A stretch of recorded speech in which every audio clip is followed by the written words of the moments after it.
I used to believe that unemployment and school loans were the most terrifying aspects of life. I learned a unique kind of desperation from watching my bank account drain like a sieve.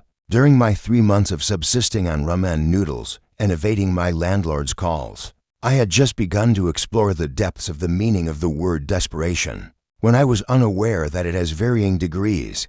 At 3:17 a.m., the email arrived. Throughout yet another restless night spent for employment, in my studio apartment, a soft blue light emanated from my laptop screen as I perused several job postings that insisted on a minimum of 5 years of experience for entry-level roles.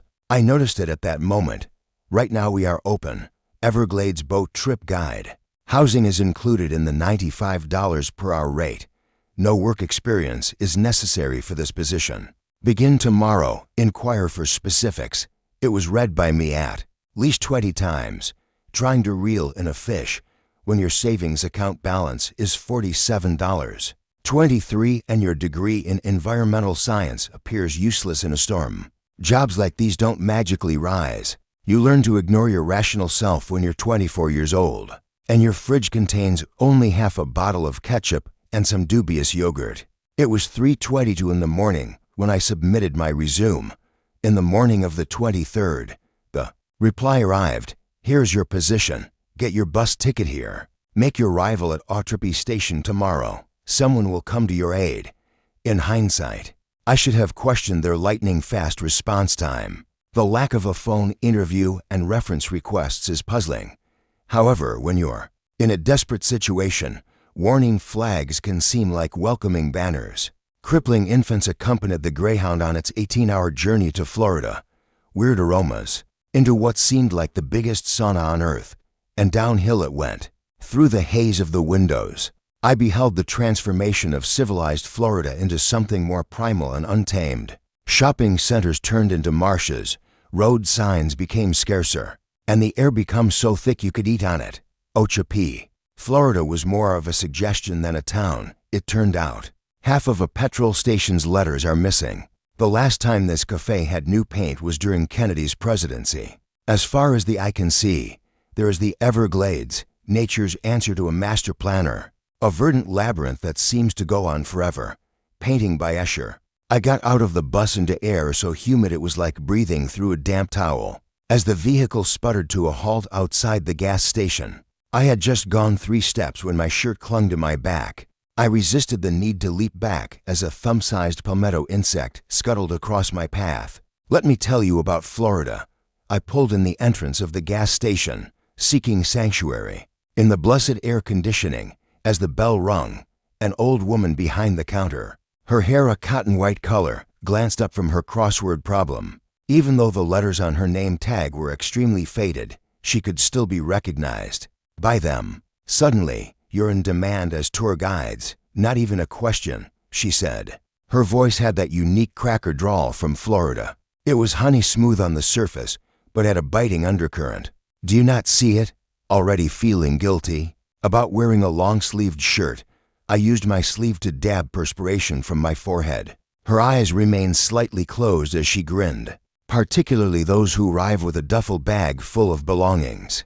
We don't welcome newcomers too often, as if I were a crossword puzzle for her. She halted and studied me closely. Going to Marty's Pier, are you? With a nod. I reached for my phone to double-check the instructions that had been texted to me.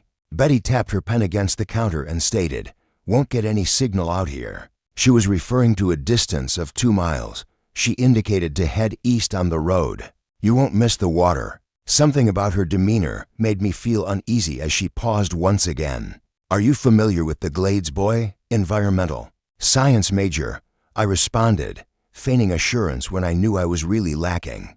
The effects of climate change on wetland ecosystems were the focus of my thesis. Somewhere in the middle of a laugh and a sigh, she let out a sound. You can't learn everything from books. The Glades have their own set of regulations. Mastering them quickly is recommended. I picked up some beef jerky and a water bottle, more out of politeness than hunger. Hey, college boy, she yelled out as I turned to leave. It doesn't matter what Marty says as long as you follow the rules. Making it to the pier seemed like trudging through a bowl of soup. The insects appeared to be traveling at a snail's pace as well, apparently too stunned by the heat to do anything more than buzz idly by. I had already drank half of my water and was completely saturated by the time I got there. It appeared as though the dock had weathered through more hurricanes than it should have. The dock itself was a dilapidated wooden structure. The metal fans of multiple airboats shone in the intense Florida heat. I could hear the wood splitting beneath my steps and saw that some of the boards appeared to have been changed out not long ago. Their hue was just a shade different than the others. Leather skin. A perpetual squint Marty was everything you'd expect from a life spent in the Everglades, as well as a cigarette that appeared to be surgically connected to his lips. Coming up to me, his gray eyes took stock of my city clothing and my already wilting appearance. In a voice that sounded like gravel in a mixer, he asked Ben, "I will respond to your email regarding the position." While puffing on his cigarette, he let out a low grunt. In the muggy atmosphere, the smoke encircled his head like a halo. Well done on being early could lead to you paying attention. He retrieved a folded sheet of paper from his back pocket, its edges weathered and smooth like old currency. I could tell that the paper had been through a lot of hands before mine, because of how aged it appeared. There were water stains at the edges and wrinkles so deep they were almost torn through. However, what appeared to be fountain pen ink was still plainly legible writing. "Behold, the regulations." He spoke while he kept the paper at arm's length. "Please confirm that you have grasped a concept before I hand them to you. This boat ride at Disney World is nothing like that. The Glades are quite ancient, long before anything you studied in that posh university of yours. Plus, they have regulations." He trailed off, staring out over the ocean, as he broke them. "After that, what? Keep them intact." This paper was passed to me by him. The regulations were meticulously penned. However, there were a few smudges here and there that gave the impression that the author was nervous, like when someone tried to tell me about their encounters with extraterrestrials or ghosts. I couldn't help but giggle as I read them. I couldn't help but be captivated by Marty's look. Policies regarding the Everglades boat excursion. Initial rule: even though the water appears calm, you must not stray from the paths shown on the map. The underworld isn't a place for humans, and the creatures that dwell there aren't very welcoming. The second rule is: explain to any guest who inquires about the fabled vanished cities or ghost boats that it is all an urban legend. Just say it. No need to get into detail. Certain narratives ought not to be promoted. Third rule: quickly turn the boat around if you see a man standing on the riverbank without a shadow. Recognizing him will just make him feel more out of place. No moving the boat until the clock reads exactly 1 minute after 1 o'clock is the fourth rule. Subsequently, something will slide by you. Keep it undisturbed. Avoid staring at it directly. Remain silent till it disappears. No one may bring red flowers on board, according rule number 5, before the boat departs the dock. Toss it overboard if you happen to find one. Their presence draws notice, which we do not intend to violate. Rule 6. You should continue to operate the engine even if the birds stop singing. Until you hear the birdsong again, keep pushing forward. Listening silently is what gets them to shut up. Seventh rule: a woman with damp hair might emerge from the mangroves at sunset and wave to you. Keep your distance. You would prefer that it not be you if she finds someone. Rule number 8. Stay put if you hear splashing but don't see anything. Its only intention is to deceive you into taking a peek. Just keep moving forward and hope it gets bored. Ninth rule: return to the starting pier for the end of the tour. You are not yet done if upon your return the pier appears different. When you don't see the one that works, keep looking. Though my voice sounded less assured than I had hoped, I still managed to say that this had to be a joke. In my hands, the paper had an unusual weight, as if it were composed of a denser material than typical paper. Another cigarette was lighted by Marty. In the muggy atmosphere, the flicker of his lighter danced in an unnatural way. You know, the joke is on us until it's not. "My dear, come on, I'll give you a tour of the yacht." The metal of the airboat shone in the intense Florida sun, making it appear younger than the others. You name it, Marty showed me how to use the throttle, the steering wheel, and the emergency exits. Everything appeared to be going according to plan. but I couldn't help but notice that he constantly checking the time. The meeting will begin at 8 a.m. exactly. That trailer over there is the accommodation we promised, he said after pausing. A little mobile home, partially concealed by palmetto plants. He indicated as being situated back from the water. Our earlier tour guide sped off. There shouldn't be any issues. I wanted Marty to leave quickly, but he was already making his way out the door. Behind him, gesturing with a wave. Keep in mind the regulations, all of them. Something seemed odd about the trailer, despite its simplicity and cleanliness. There were still personal belongings lying about. There's a coffee cup in the sink, a jacket draped over a chair, and a book on the bedside table with its cover facing down. Someone appeared to have stepped out and was planning to come back any second. On the first night, I slept restlessly, on the noisy bed, sitting back and taking in the Everglades music. Over the course of the night, the frog's incessant chorus was broken up by splashes and rustles that sounded closer and closer. I found myself reading the rules sheet until the words started to blur, so I kept it on the nightstand. The morning arrived far too soon, with the Florida light piercing the sheer drapes like an astronomical alarm. I threw on a wide-brimmed hat, khaki shorts, and a moisture-wicking polo shirt with the tour company's logo as fast as I could, because that's what Marty had left, expert yet realistic. The first group of tour goers showed up promptly, Ohioans, Bob and Linda Matthews, who are commemorating 35 years of marriage, and Mike Chen, a photography major at UCLA who is researching wildlife and wetlands for his thesis, are also in attendance. They looked perfectly ordinary. Bob, decked out in his vest and cargo shorts. Mike was scarcely visible behind his camera equipment, while Linda clutched her bird-viewing book. Salutations from the Everglades, I commenced, drawing inspiration from all the environmental documentaries I had ever viewed. I need to go over some ground rules for safety before we start. It was ideal for the first hour.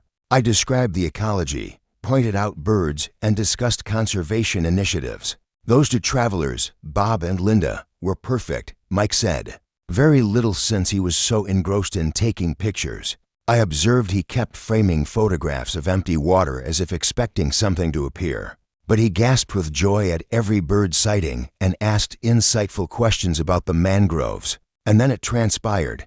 The avian chorus ceased. It happened all at once. Calls and melodies filled the air 1 second, then nothing. The sound of the water lapping against the boat's hull, and the faint hum of the motor, a crushing weight, seemed to be resting on us in the form of the eerie stillness. My thoughts whirled to rule number 6. You should continue to operate the engine even if the birds stop singing. Until you hear the birdsong again, keep pushing forward. Listening silently is what gets them to shut up. My grip on the controls became so tight that my knuckles turned white. I had the boat going, while I skinned the sea, attempting to appear natural. Just then, I perceived a gentle splash coming from behind us, as if a big object were breaching the water's surface. I don't understand. As she turned to look, Linda inquired. Her son had obscured her pallid face. Recalling the 8th rule, I reacted swiftly and stated, probably just a gator. They enjoy trailing behind vessels, not wanting to encourage them. It's best not to look. The splattering persisted. I stopped Mike as he raised his camera as we drew nearer. False, Fisher is camera bashful. The shots you get ahead will be better. We endured 5 excruciating minutes of swimming with that creature. Trailing behind, I maintained a forward gaze. It sounded as though the splashing was right next to the boat. Even while it was quite a distance away, inexplicable ripples appeared in the water, making patterns that appeared to materialize and vanish before your attention could fully fixate on them. At long last, the sound of a solitary bird singing returned to the marsh, and soon after that, the sound of another bird. At 1 minute and 10 minutes before the start of rule number 4, I looked at my watch. Now we were in a small passage, where mangroves were growing overhead, their roots entwined with the murky water like twisted fingers. I turned off the engine at precisely 11:30, my heart racing so rapidly that I thought someone else could hear it. I proudly stated that I was taking a short break, just in time for pictures. I was pleased with how steady my voice sounded. "Watch that bird over there, Bob." I hardly heard Linda point to a snowy egret sitting on a bow. Like glass, the sea had become abnormally calm. I noticed it at that moment. The shadow gradually emerged, initially as a darker dot in the already hazy water. Its enormous size became clear to me when it shifted beneath us, though. Its enormous size, structures that resembled arms or tentacles, and serpentine movement belied its enormous size. As the shadow went straight beneath the boat, I thought I felt a slight scraping sound that made my spine tingle. Squinting at the lake, Bob leaned over. "Is that what you saw?" "Appears to have been some kind of large fish. Manatee probably," I remarked, my voice remarkably unbroken. "These are common around here." It wasn't a manatee, though, as we both knew. Manatees don't swim in such a manner. Just because a manatee swims through water doesn't mean it will feel colder. After what seemed like an eternity, I managed to get the engine started again. As we continued, I saw Mike furrow his brow as he checked his camera. He informed me afterwards that none of his shots taken at that very moment came out. Instead, there were blank frames. I began to unwind a little as the tour progressed. A cautious manatee, this time a real one, scrolled through the shallows, while alligators lounged on logs and herons stalked the shallows. As they marveled at their surroundings, the Matthews couldn't help but snap pictures and regaled guests with tales about their Ohio grandchildren. My worst fear was realized when Linda finally posed the question, "Does what they say regarding the disappeared towns hold water?" As she perused her manual, she inquired, "Some entire towns just vanished out here, according to what I read." The second rule came into play right away. Explain to any guest who inquires about the fabled vanished cities or ghost boats that it is all an urban legend. Just say it. No need to get into detail. Certain narratives ought not to be promoted. I remarked hastily, maybe too hastily, that these were just urban tales. These ancient sites are familiar to you. Even though ghost stories are popular, Linda wasn't finished yet. I interjected, pointing at a mundane osprey. "But I read that in 1973 at the season. It's unusual to see it." The diversion was effective, but as I led the conversation away from that subject, I beheld a man motionless in the riverbank sawgrass. What appeared to be an antique suit, topped with a fedora, was what he wore, but his demeanor felt off. I was confused for a second before I recognized it. He remained completely unobscured by the brilliant Florida sun, which was directly overhead. I could feel the third rule resonating within me. Quickly turn the boat around if you see a man standing on the riverbank without a shadow. Recognizing him will just make him feel more out of place. I made a vigorous spin of the wheel, causing water to jet out in all directions. "Is everything all right?" While adjusting his camera, Mike inquired. I said with a forced chuckle that we simply took the wrong turn.